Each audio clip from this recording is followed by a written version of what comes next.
Back to SDL Circle. I'm Jim, here as always with my brilliant co-host, Eva.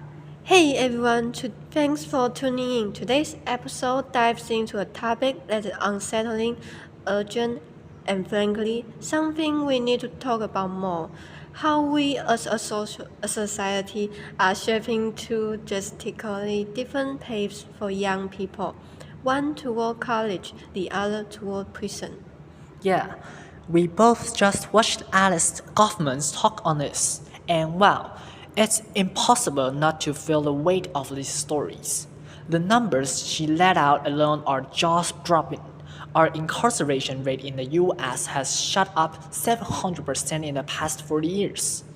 And when you see it stacked against other countries, 716 people per 100,000 in the US compared to significantly lower numbers elsewhere, it's glaring. Something is not adding up.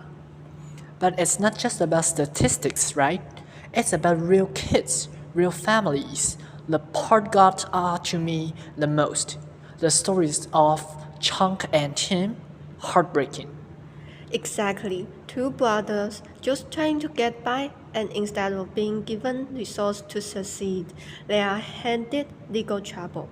Chuck gets thrown into the system over a schoolyard fight, something that in another neighborhood would have been resolved with a phone call home. And then Tim, an 11-year-old, slapped with probation for just being in the wrong place at the wrong time. And that's the frustrating thing. How deeply unfair this is. We're not asking all kids to walk the same line. Some have room for mistakes, for second chances, while others have to be perfect or else.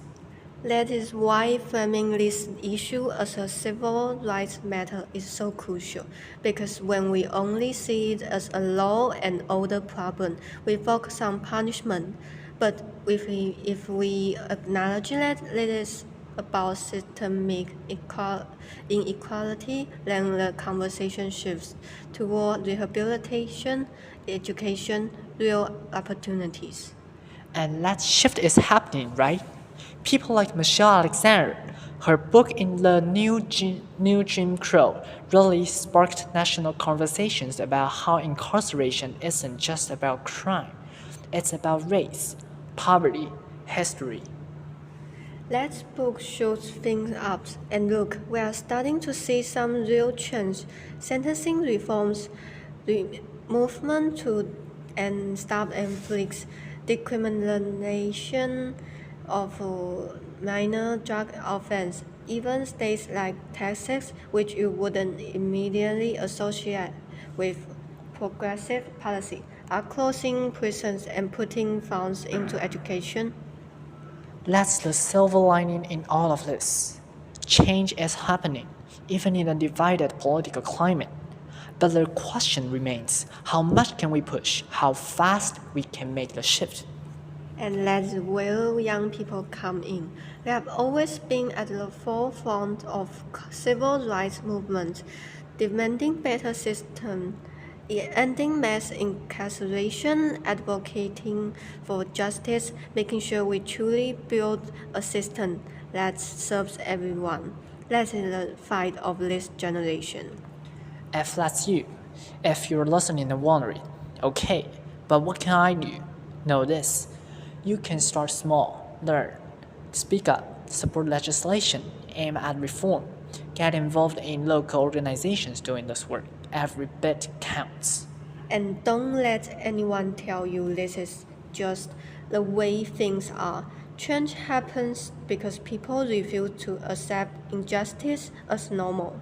That's right. And that's where we'll wrap up today's episode. If this conversation hit home for you, share it, talk about it. Let's keep this dialogue moving. Thanks for joining us. Stay curious, stay informed, and we will see you next time on SDL Circle.